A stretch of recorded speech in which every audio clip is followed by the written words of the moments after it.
나를 망치는 건 언제나 나 자신이다. 그러니 오늘부터 가족의 행복을 위한다고 나를 없애지 말고 가족을 위해서 나 먼저 챙기는 습관을 들여라. 안녕하세요. 하와이 대저택입니다. 우리가 매일 어쩌면 지금 이 순간도 항상 달고 사는 게 하나 있죠. 바로 걱정인데요. 오늘은 걱정 많은 이 삶을 평온하게 다루는 법에 대해 말씀드리고자 합니다. 전 세계에서 가장 많이 읽힌 불경 중 하나가 바로 법구경이라고 하는데요. 그 중에서도 가장 좋은 부분만 발췌해서 쉽게 풀어낸 저서죠. 정훈 스님의 법구경 마음 공부에 담겨있는 인사이트를 가져와서요. 오늘 하루 열어가 보겠습니다. 오늘 제가 드릴 메시지는 여러분께서 정말 듣기만 해도 마음이 편해질 수 있으니까요. 가능한 분들은 끝까지 들어주시면 너무 좋을 것 같습니다.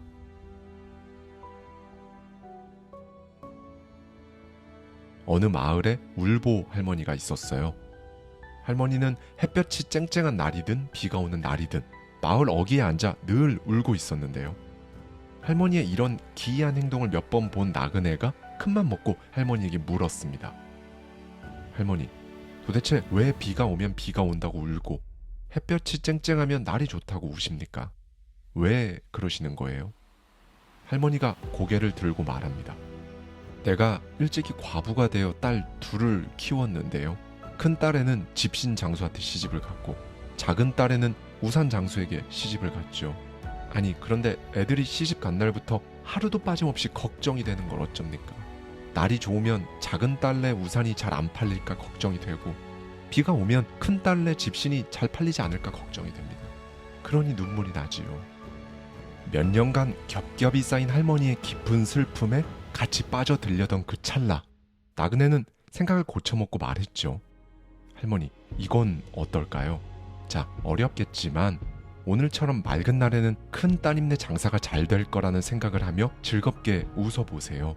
비가 올 때는 작은 따님네 우산이 잘 팔리겠거니 생각하며 한 번 더 웃어보는 겁니다. 그리고 마지막으로요. 그런 할머니의 모습을 이 강가에 비춰보면서 또 한 번 웃어보세요. 할머니는 3번 놀랐어요. 한 번도 그렇게 생각해보려고 하지 않은 자신에게 놀람과 동시에 나그네가 하는 말을 그대로 머리에 입력해보니까 또 그렇게 바로 생각이 고쳐지는데 또 놀랐죠. 마지막으로는 지금까지 딸들을 생각하며 울고 지내느라 자신을 돌보지 못한 세월에 놀라버립니다. 네, 여러분은 여기서 나그네를 만나기 전 할머니의 삶, 나그네를 만난 후 할머니의 삶, 어느 쪽에 기울어진 인생을 살아오셨나요? 저자는 말합니다. 불행과 행복은 결국 한순간의 생각에 의해 바뀌는 법이다. 그렇다. 행복과 불행은 종이 한 장 차이다. 나는 아직도 고민한다. 당신이 어떻게 해야 이 종이 한 장을 뛰어넘을 수 있을까? 여기서 가장 먼저 해야 할 건 다른 사람에게 갖다 붙여버린 내 감정을 다시 끌고 와서 나를 위해 쓰는 것부터가 시작이다. 네, 지금 바로 당장 내 시간은 나를 위해 쓰는 것으로 마음을 다시 고쳐 먹어야 합니다. 왜? 삶이라는 건 곧 찰나니까요. 중국 당나라 때 노생이라는 가난한 선비가 있었어요. 어느 날 노생은 한단이라는 지역으로 볼일을 보러 갑니다. 너무 먼 길을 걷는 중에 잠시 주막을 들렸다가 신선도를 닦는 여웅이라는 자를 만나요. 두 사람은 여기서 짧은 대화를 나누게 되는데요. 노생은 인생 선배인 여웅에게 자신의 신세를 한탄하며 그간 얼마나 고달팠는지 이야기를 합니다. 가만히 듣고 있던 여웅은 노생이 점점 더 지쳐가는 걸 보며 이렇게 말하죠.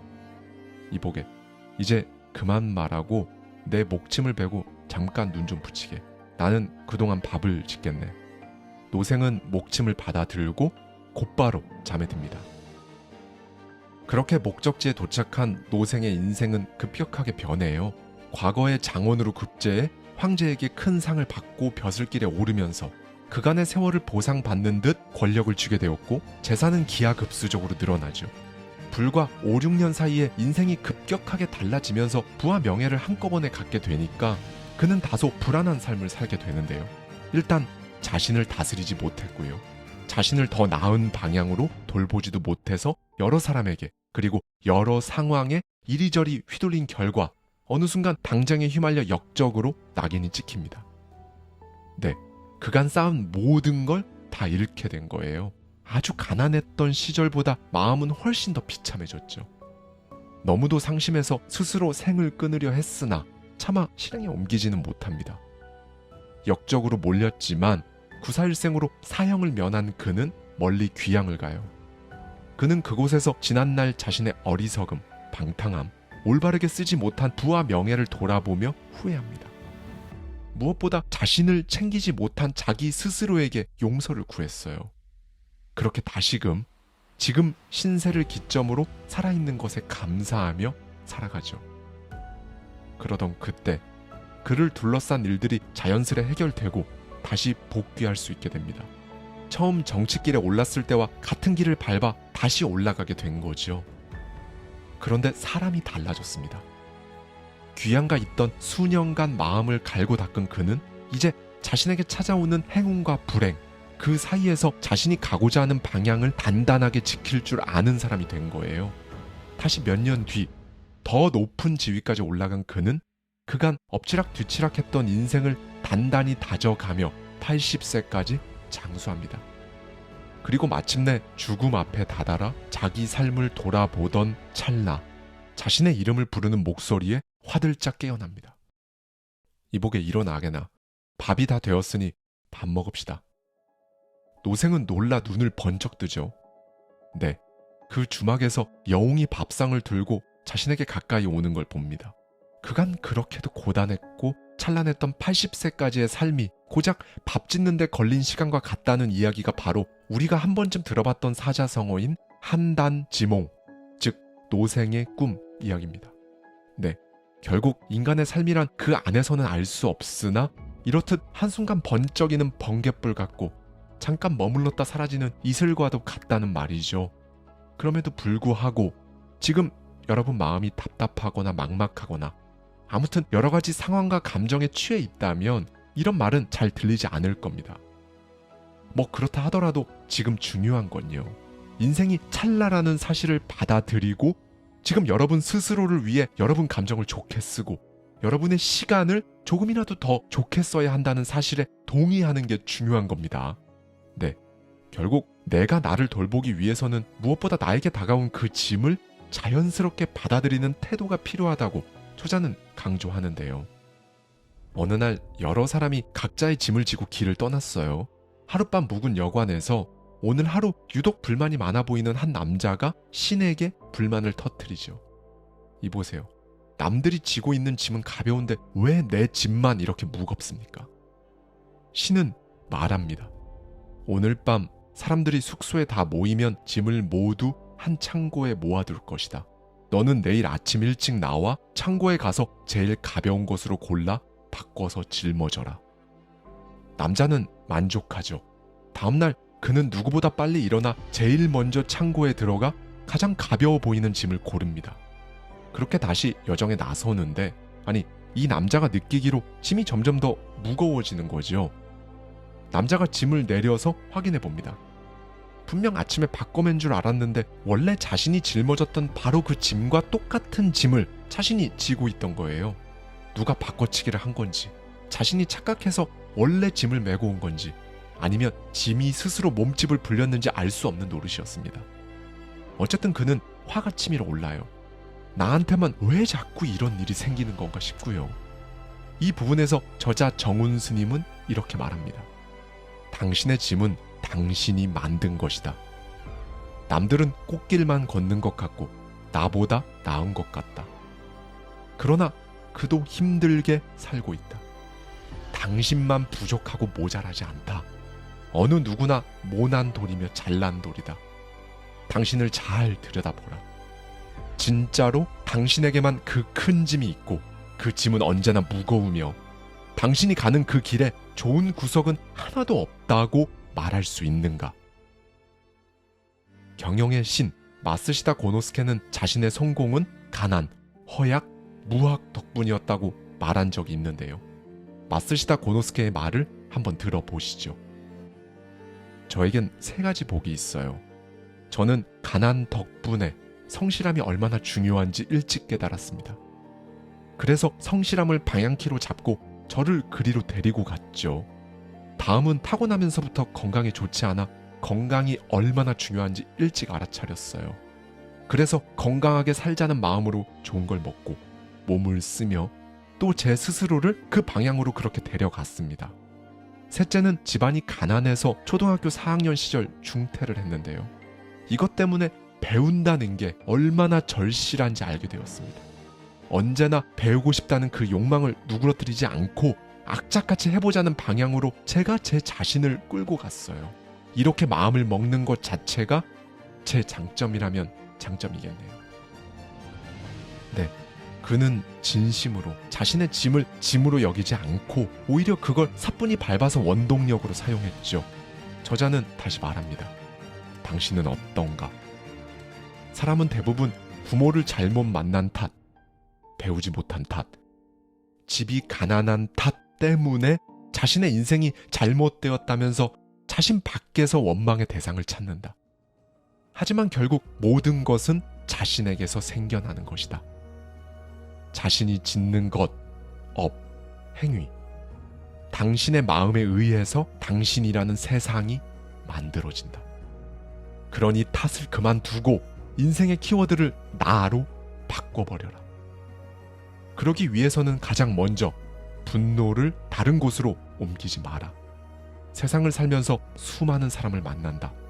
나와 벗이 되는 이도 있고 결이 맞지 않는 사람이나 숙적을 만날 때도 있다. 공자의 말 중 불천노라는 말이 있다. 분노를 다른 곳에 옮기지 말고 스스로 다스림으로써 해결하라는 뜻이다. 이처럼 자신과 결이 안 맞는 사람을 만났을 때 어떤 자세로 상대방을 대하는가에 따라 소인도 되고 군자도 된다. 지금껏 살아온 나를 한번 돌이켜보자. 누군가를 향한 증오와 원망을 마음속에 품고 살아왔는가? 만약 그렇다면 이제는 그 미움을 옮기지 마라. 나부터 돌아보라. 인생길이란 본디 내가 움직이는 대로 바뀐다. 그 길에서 발에 밟히는 돌멩이는 그저 거기 있겠거니 너그럽게 인정하면 된다. 사실 세상은 먼저 인정하는 자가 진정으로 이긴 자다. 어떤 일이든 자신이 문제 삼지 않으면 자연스럽게 넘어갈 수 있다. 모든 것들은 자신으로부터 발생하는 법이다. 그러니 언제나 나를 망치는 건 나 자신이었다고 인정하라. 자, 여기서 당신은 매사 입이라는 걸 어떻게 쓰고 있는가? 사람은 자신의 혀를 잘 다스려야 한다. 누군가로부터 기분이 상했다고 함부로 대적해서는 안 된다. 그보다 더 중요한 건 스스로 침을 뱉지 마라. 마음속에서 스스로를 깎아내리지 마라. 입을 나 자신을 겨누는 칼로 쓰지 말라는 것이다. 네, 여러분. 인간은 몸과 입과 뜻, 이렇게 세 가지 업으로 지어진다고 하는데요. 이 3업 중에 가장 중요한 업이 구업, 그러니까 입이라는 겁니다. 그러니 좋은 결과든 나쁜 결과든 모든 일의 원인은 바로 내 입이라고 저자는 강조해요. 저는 여기서 정확히는 그 입을 조종하는 내 마음에 모든 원인이 있다고 말하고 싶은데요. 저자는 이렇게 말합니다. 누워서 침을 뱉지도 말고 사납게 말하여 말로 억압을 쌓지도 마라. 말로 복을 부르면 그 복이 다 나에게 돌아온다는 마음으로 사는 게 가장 우선이다. 네, 여기 3개의 똑같은 그릇을 밥에 담아두고 한 달 동안 매일 한 번씩 밥과 그릇에게 말을 거는 일화가 나옵니다. 첫 번째 그릇에게는 고맙다, 예쁘다는 말을 매일 해줬고요. 두 번째 그릇에게는 망할로, 밉다 라며 욕을 하죠. 세 번째 그릇은 구석에 두고 관심도 보이지 않았어요. 한 달 뒤에 각각의 그릇을 본 저자는 말합니다. 좋은 말을 들은 첫 번째 그릇의 밥은 누룩처럼 푸근한 향기를 풍기며 발효되었고, 나쁜 말을 들은 두 번째 그릇의 밥은 부패에 까맣게 변했다. 무관심으로 일관했던 세 번째 밥은 더 부패되어 새카맣게 변해 있었다. 그리고 페루 인디언들도 바다에 나가 고기를 잡기 전 늘 낚싯대와 대화를 나눈다고 하는데요. 예를 들면 이런 겁니다. 바다에 나가면 고기를 많이 잡자. 수고해. 나와 인연이 되어줘서 고맙다. 무생물에 대한 애틋함이 느껴지죠. 하물며 감정이 있는 나라는 사람은 어떨까요? 칼로 벤 상처만 상처가 아니에요. 심지어 말로 입은 상처는 절대로 치유가 안 됩니다. 문제는요, 이 말이란 칼날을 나에게 들이미는 분들이 너무 많다는 거예요. 내 짐이 가장 무겁다. 나는 안 된다. 나는 이거 원래 못한다. 나는 못났다. 이런 말들을 스스로에게 하며 스스로에게 업을 쌓는 건 진짜 안 되거든요. 저자는 여기서 가장 강력한 해결책을 제시합니다. 나에게 감사해야 한다. 매일 아침 일어나면 목욕부터 하는 남자가 있었다고 합니다. 이 사람은 목욕을 마치면 언덕에 올라가서 동서, 남북, 상하 6방향을 향해 절을 했다고 해요. 어느 날 부처가 그 지역을 지나던 중 이 남자의 행동을 보고 묻습니다. 당신은 무엇 때문에 6방향을 향해 절을 하는가? 저의 아버지가 임종하실 때 동서, 남북, 상하 이 6방향을 향해 고개를 조아리라고 유언하셨어요. 이를 들은 부처가 답합니다. 거기에는 단지 방향만 있을 뿐이다. 아무런 의미가 없이 6방향에 절하는 것은 올바르지 못하다. 6가지 감사할 것을 담아 각각의 방향에 절을 하라. 즉, 절 하나에 의미를 담는 것이다. 특히 주목해야 할 부분은 당신 스스로에게 감사하는 것이다. 내가 이걸 강조하는 이유는 이게 가장 어렵기 때문이다. 하루 종일 봄을 찾아 다녀도 봄을 찾을 수가 없었다. 집신이 헤어지도록 찾아다녔으나 찾지 못하고 집에 돌아와 보니 뒤뜰에 매화꽃이 피어 있더라. 여러분, 매화는 매서운 추위를 견디고 제일 먼저 봄을 알리며 향기를 뿜어내는 꽃이죠. 왜 우리가 보통 성숙한 사람에게 철들었다라는 말을 하잖아요. 바로 이 말이 봄처럼 꽃을 피운다고 해서 매화에 견주어서 나온 말이에요.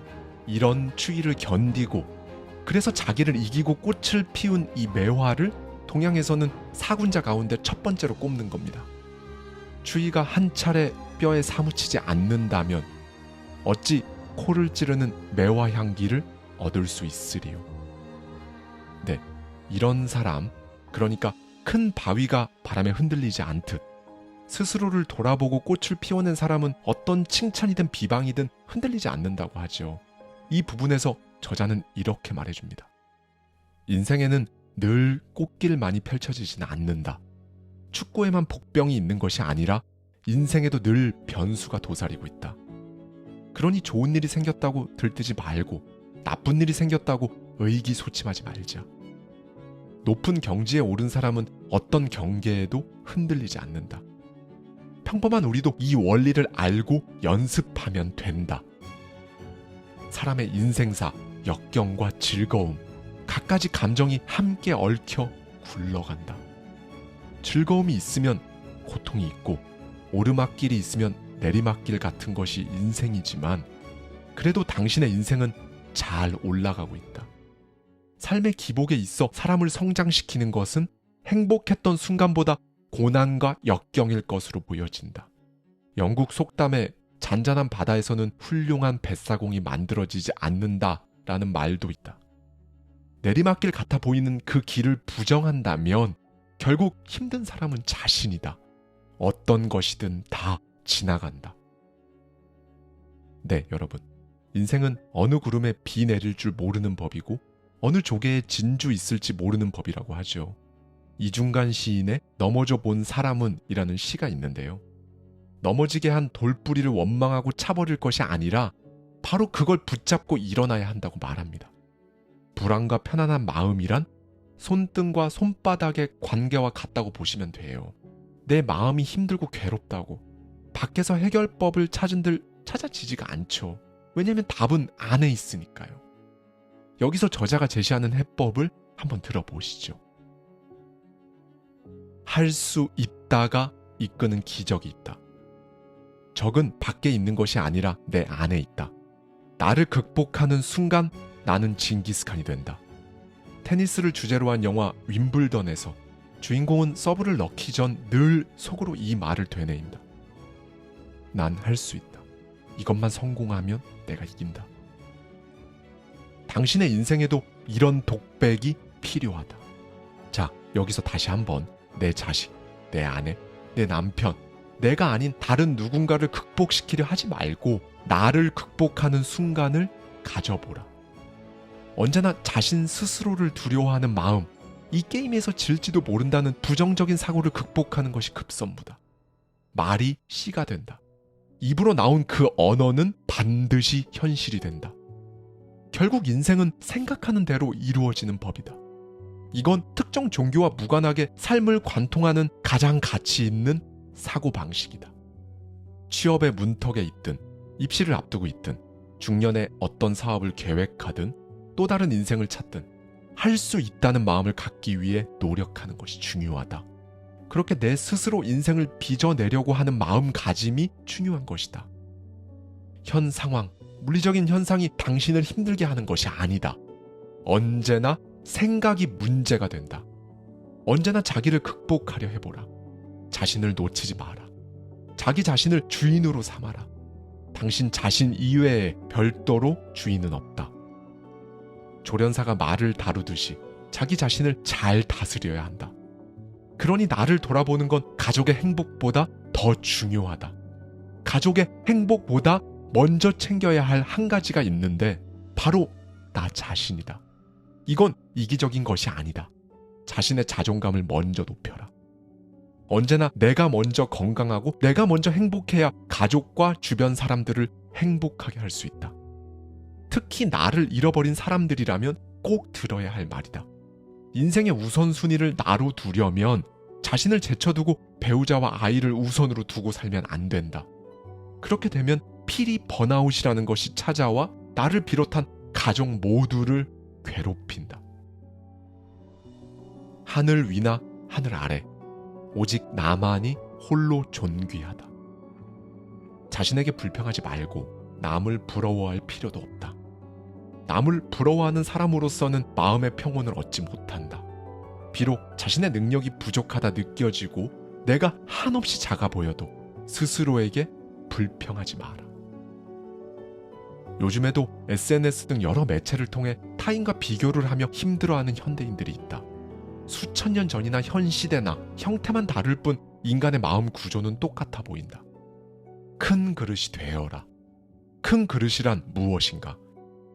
좋은 것은 좋은 대로, 굽은 것은 굽은 대로 인정하며 오로지 자기를 극복하기 위해 힘쓰는 사람을 말한다. 네, 여러분, 어떤 생각이 드셨나요? 그래서 나를 모르고 100년을 사는 것보다 단 하루라도 나를 알고 살아가는 인생이 품격 있는 인생이라고 저자는 말하는데요. 영화 빠삐용에서 재판관은 주인공에게 이렇게 말했죠. 당신이 주장하는 사건이 무죄라고 할지라도 지금까지 당신 스스로 인생을 낭비한 것은 유죄다. 네, 성공은 행동으로 뒤따라옵니다. 히말라야 산맥에 사는 한 고조라는 새는 매일 이 나무 저 나무로 옮겨 다니면서 친구들과 노는 일에 바쁩니다. 밤이 되면 친구들은 둥지로 돌아가는데요. 한 고조는 돌아갈 집이 없었어요. 노는 일에 빠져서 낮에 자기 둥지를 짓지 못한 거죠. 그나마 아직 날이 따뜻해 다행이었죠. 이 새는 매일같이 다짐을 합니다. 내일은 노는 일에 정신 팔리지 말아야지. 그런데 날이 밝으면 따뜻해지는 날씨 때문에 간밤에 맹새는 흐물거리기 일쑤였습니다. 네, 결국 한 고조는 맹새만 수없이 거듭하다가 추위에 얼어 죽어버립니다. 이 이야기를 남의 일로 만들지 내 일로 만들지는 오늘 나의 몫입니다. 내일은 나를 기다려주지 않아요. 저자도 이 부분을 강조합니다. 흔한 말로 내 도끼 내가 갈아서 내 바늘을 만든다는 마음으로 살면요. 그 아무리 어려운 일도 결국 할 수 있게 되고 할 수 있게 되니까 하게 되는 거거든요. 그렇게 만든 작은 바늘로 내 옷을 만들어서 내가 입고 다니는 거죠. 그리고 그 옷을 입기 위해서는 저속한 사람과는 벗삼지 말아야 하고요. 대신 여러분이 우러러볼 대상과 가까이 지내려 하고 뛰어난 사람을 벗으로 삼으라고 저자는 강조합니다. 목이 말라 물 마시고 싶다고 그때부터 우물을 파서는 안 된다. 곧 목마를 때를 대비해 미리 우물을 파 놓아야 한다. 또 배가 고플 때 밭을 갈고 논에 곡식을 심지 마라. 농사를 지어 수확한 곡식을 저장해 두어야 배고플 때 밥을 지어 먹을 수 있는 것이다. 오늘이 당신 인생에서 가장 젊은 날이다. 그렇게 지금 가장 젊은 날 가장 열심히 살아보라. 반드시 인가의 원리로 돌아온다. 걱정할 시간에 집 집중하라. 후회 없이 살고 미련 없이 떠나라. 네, 여러분. 무엇보다요. 여러분 마음을 못 본 채 하지 마셔야 해요. 인간은 자기 모습을 합리화해서 스스로 한계를 만들고 그 다음 가둡니다.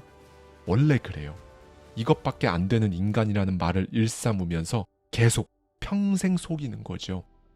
그런데 그거 말고 진짜 나, 진실한 자신과 마주할 때 사람은 진짜 가능성을 볼 수 있거든요. 당나라 시절 서함선이라는 사람은 매일 바위에 올라가 큰 소리로 자기가 묻고 자기가 답했다고 합니다. 주인공아, 네.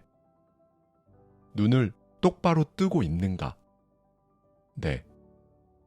스스로를 속이지 마라. 네.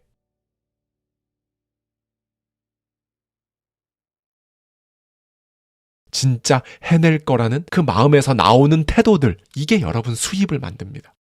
오늘은 좀 특별한 영상을 준비해 봤는데요. 우리 채널에서 2023년에 누적 조회수가 200만 뷰가 넘게 나온 영상이 있습니다. 정말 많은 분들이 공감해 주신 시리즈가 있어요.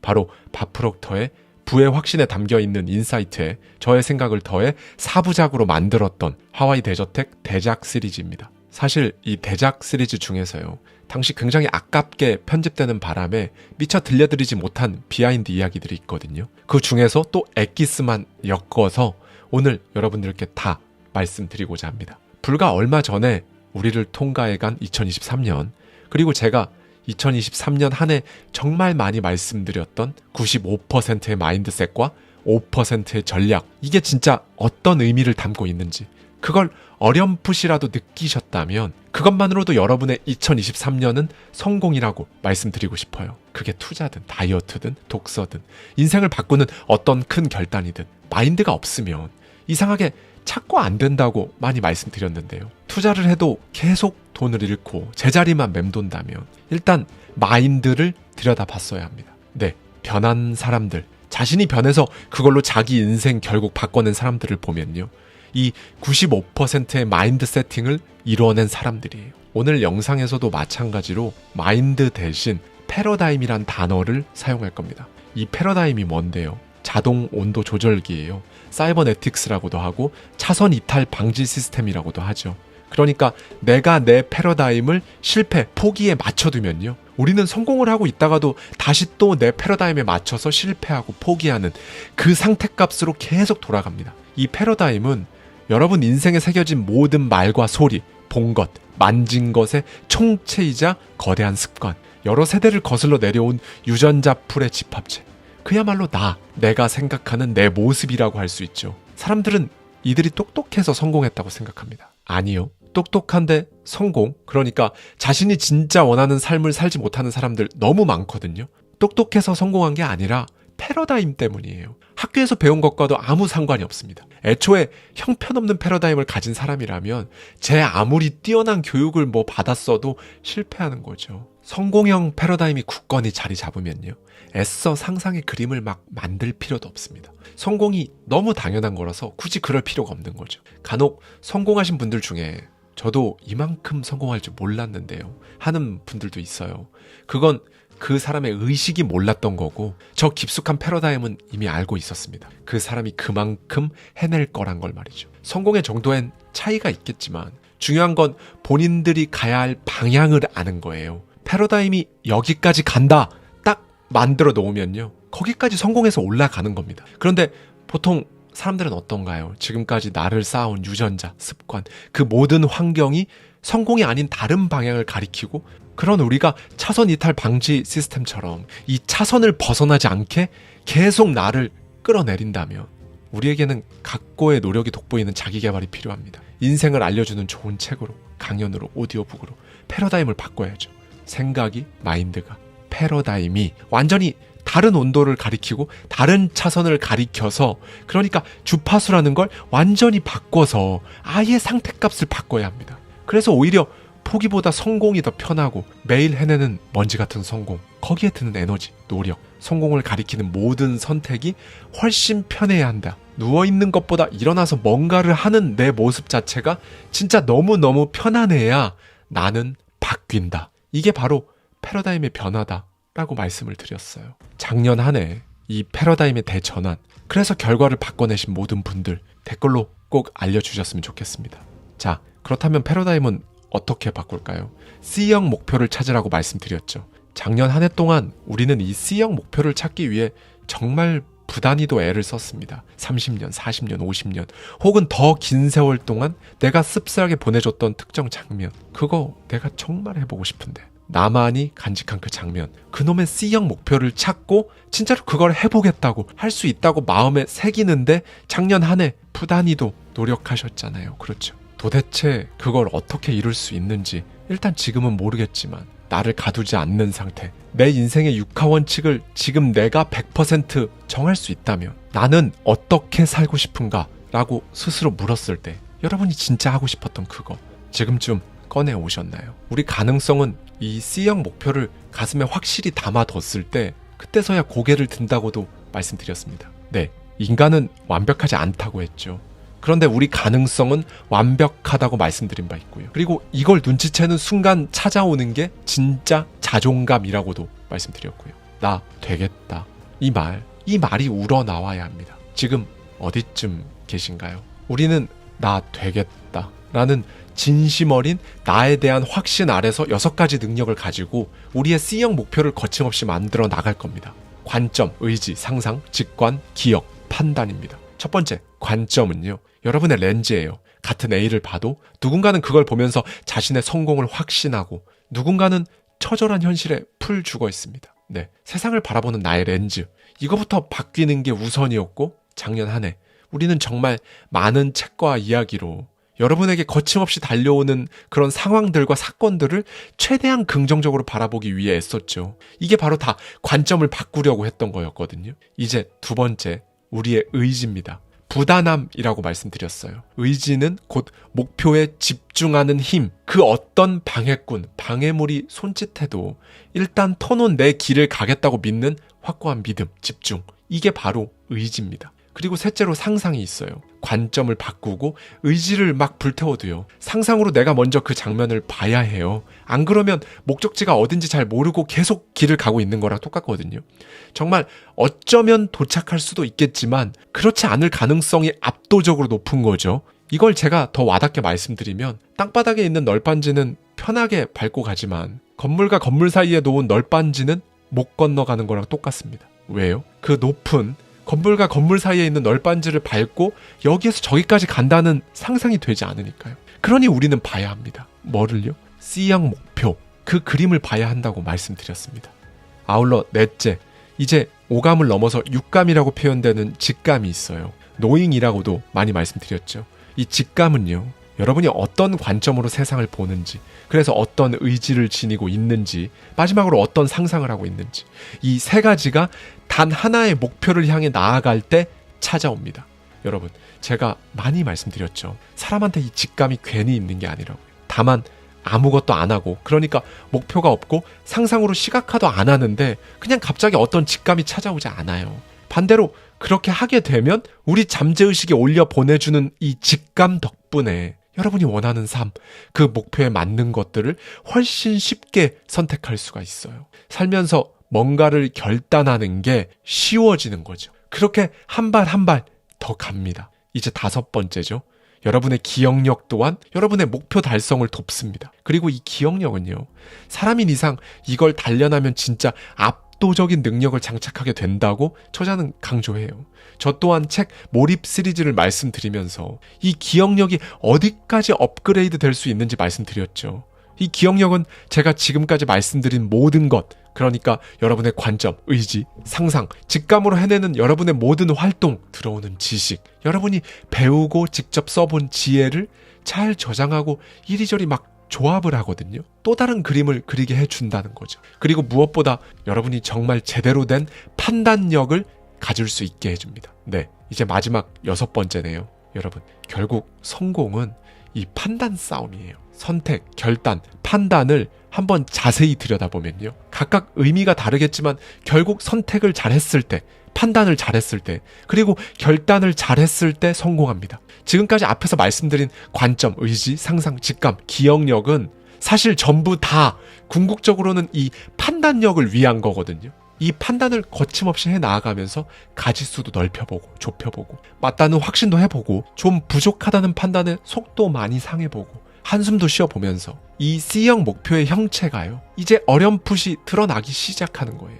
앤드류 카네기는 우리에게 이런 말을 해줍니다. 마음속에 품은 생각은 두려운 것이든 숭배하는 것이든 쉽게 접근할 수 있는 가장 편안하고 적절한 형태를 곧장 갖추기 시작한다. 저자도 말해요. 지금 당신의 상태에서 완전히 비논리적인 일, 주변에서 비현실적이라고 말하는 그런 걸 원해라. 그 시절 내 목표는 얼마나 터무니없었는가. 그런데 어떠한가? 다시 한번 말한다. 위대한 성공은 모두 철저하게 비논리적이다. 스스로 겁을 먹을 수준의 목표를 정해야 한다. 네, 여러분. 일단 그림을 그리세요. 여러분이 필요로 하는 바로 그 순간에 찾아오게 하려면 먼저 이미지를 그려야 해요. 부자가 되길 원한다면 이미 부자가 된 것처럼 생각하고 행동하라는 말이 있죠. 이 말이 지니고 있는 의미는 주파수를, 진동을 여러분이 그린 그 그림에 맞추라는 말입니다. 그렇게 결과로부터 상상하세요. 저자가 한 사례를 소개해 주는데요. 저자는 어릴 적 친구들을 부를 때 늘 이런 식으로 불렀다고 합니다. 너들 오고 있어? 그럴 때마다 어머니가 곧바로 바로잡아 주셨죠. 너들이 아니라 너희야. 그런데 저자는 엄마가 잘못 알고 있다고 생각했다고 해요. 한 명이 아니라 여러 명을 부르는 말이니까 당연히 너들이 맞다고 생각한 거죠. 그래서 저자는 계속 너들이란 단어를 썼고 그럴 때마다 어머니는 계속 고쳐줬습니다. 그러던 어느 날 다른 누군가가 너희 오고 있어? 라고 부르는 걸 들었어요. 또 다른 사람도 너희라고 표현하는 거죠. 저자는 이 표현이 처음엔 굉장히 이상하게 느껴졌다고 해요. 그런데 시간이 조금 지나고 다들 너희라고 말하는 걸 보고 이제 너희라는 단어를 너무 쓰고 싶어진 겁니다. 그런데 이 너들이라고 말하는 게 입에 붙어버린 거예요. 어떻게든 너희 계속 반복하고 내면화하면서 불편해도 그렇게 말하는 습관을 결국 장착합니다. 비로소 너희라고 말하는 게 입에 붙게 만든 거죠. 어떻게 보면 하찮고 다소 우습게 느껴질 수 있는 예시일 수 있는데요. 그런데 제가 항상 말씀드리는 이 주파수를 바꾼다는 개념을 설명하기에 이만한 건 없어서 가져와 봤습니다. 우리가 쓰는 전화번호는 주파수입니다. 그렇죠? 우리 내면의 주파수는 바로 패러다임이에요. 여러분은 여러분의 전화번호를 바꿀 수 있잖아요. 마찬가지로 이 주파수도 여러분 스스로 조절해서 여러분이 앞으로 내가 무슨 일을 하고 나에게 무슨 일이 다가올지 지시할 수 있습니다. 운? 기적? 아니에요. 내가 선택해서 반복해서 입에 붙이고 상상으로 보다 보면요. 그 주파수에 맞춰지는 겁니다. 그렇게 거기에 맞는 게 끌려오는 거고요. 그냥 이거예요. 주파수에 맞춘다는 게 뭐 거창하고 대단한 게 아니에요. 그리고 이 반복 없이는요. 내면화를 할 수가 없어요. 내면화가 되지 않으면 당연히 패러다임의 변화도 없고요. 오직 입으로 말하고 생각하고 상상으로 시각화를 하고 이것만 반복하면 궁극적으로 얻어낼 수 있는 게 미래입니다. 그냥 미래도 아니고 여러분이 원하는 삶이라는 미래예요. 네, 이제부터는요 여러분 아침에 침대를 박차고 일어날 이유를 찾으셔야 합니다. 여러분의 시간과 에너지 이건 정말 이 세계에서 여러분에게 사실상 가장 귀한 겁니다. 그렇죠? 이것보다 더 중요한 게 있나요? 이 말은 여러분이 어떤 일에 시간과 에너지를 쏟는다는 거는요. 사실상 엄청난 대가를 지불하고 있다는 거예요. 그러면 그 일은 엄청난 그 대가를 치를 정도로 가치가 있는 일이어야죠. 이게 뭐 남들 보기에 대단한 걸 말하는 게 아니에요. 나의 사랑하는 가족을 먹여 살리기 위해 톱질을 죽어라 한다? 목적이 있잖아요. 누군가는 톱질 같은 건 의미가 없다고 할지 모르겠지만 그 땀방울엔 그 사람만의 진짜 의미가 있는 겁니다. 그러니 여러분, 여러분의 시간과 에너지라는 그 엄청난 대가를 그럴 만한 가치가 없는 일에 쏟으면서 평생 살아가지 마세요. 미래는요, 여러분. 어떤 걸 머릿속에서 상상한 사람들이 그걸 현실로 이뤄놓은 것들이 바로 미래입니다. 이걸 좀 더 정확히 표현하면 누군가 과거에 상상했던 걸 현실로 이뤄낸 결과물이 바로 미래인 거죠. 그러니 결과로부터 생각하세요. 얼마나 걸릴지, 얼마가 에너지가 들지는 아직은 다 알 수 없고 어쩌면 아예 알 수 없습니다. 이건 당연해요. 그런데 해보면 알잖아요.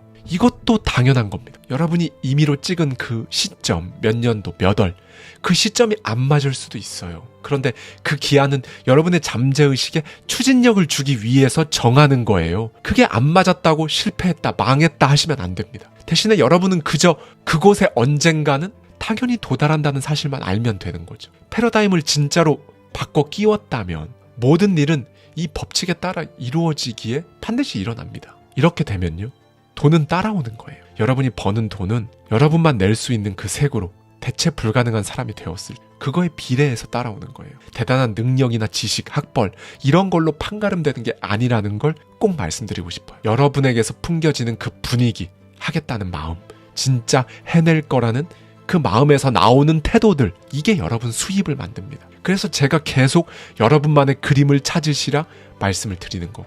여러분만의 그림. 이걸 그리는 게 바로 대체하기 어려울 정도로 여러분만의 영역에서 여러분만의 색으로 성과를 내고 성공을 할 수 있게 만들어주는 거니까요.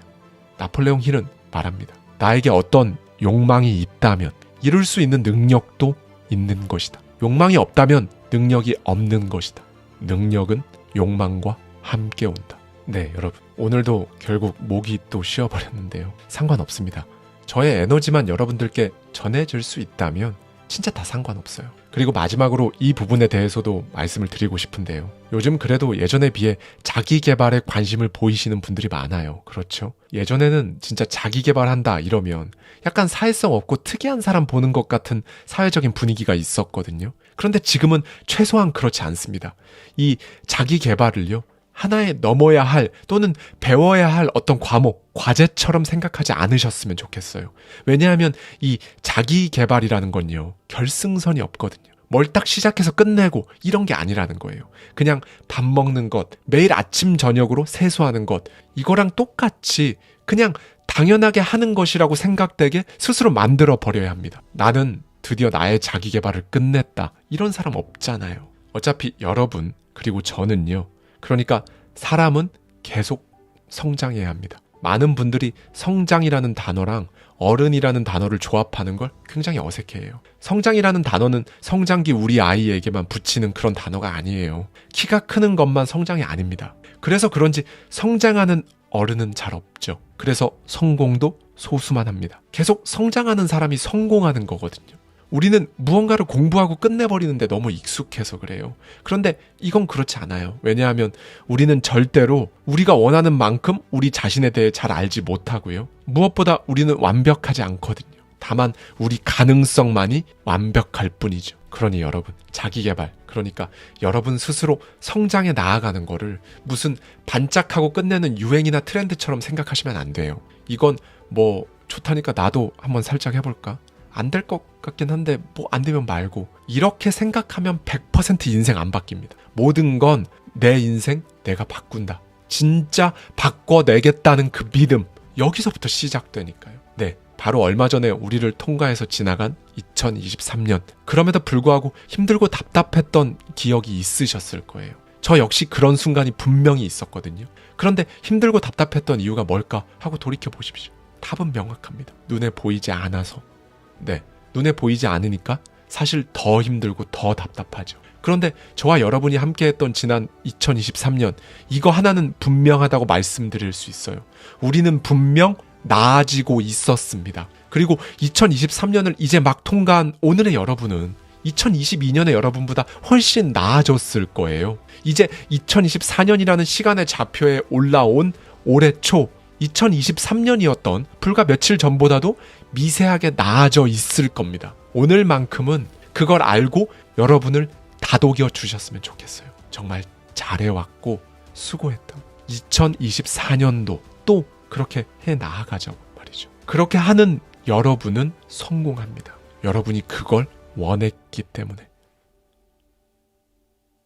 감사합니다. 지금까지 하와이 대저택이었습니다.